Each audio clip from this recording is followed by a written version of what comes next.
আজ বানাচ্ছি দারুণ স্বাদের মাছের কোপ্তা কারি। ডিপ ফ্রিজে কয়েক টুকরো মাছ বেশ অনেক দিন ধরে পড়েছিল। বেশ কয়েকদিন ডিপ ফ্রিজে রাখা মাছ ঝোল বা ঝাল করলে দেখেছি খেতে খুব একটা ভালো লাগে না। তো ভাবলাম একটু অন্যরকম কিছু করা যাক। কি করা যায়? মাছের কোপ্তা করা যেতে পারে। একটু সময় লাগে রান্নাটা, কিন্তু একদিন একটু অন্যরকম খাওয়ার জন্য একটু টাইম দেওয়া যেতেই পারে। মাছটা ভালো করে সেদ্ধ করে নিয়ে কাঁটা বেছে নিয়েছি।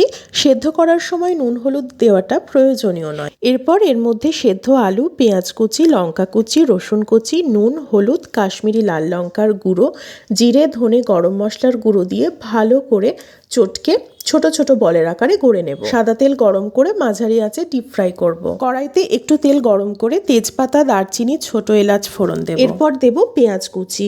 পেঁয়াজ একটু ভাজা ভাজা হয়ে এলে বেটে রাখা পেঁয়াজ, রসুন, কাঁচা লঙ্কা দিয়ে নুন, হলুদ, ধনে, জিরে, কাশ্মীরি লাল লঙ্কার গুঁড়ো, চেরা কাঁচা লঙ্কা দিয়ে ভালো করে কষিয়ে জল দেব। ঝোল ফুটে উঠলে চিনি, কোপ্তা, গরম মশলার গুঁড়ো দিয়ে হালকা হাতে নাড়াচাড়া করে নামিয়ে নেব।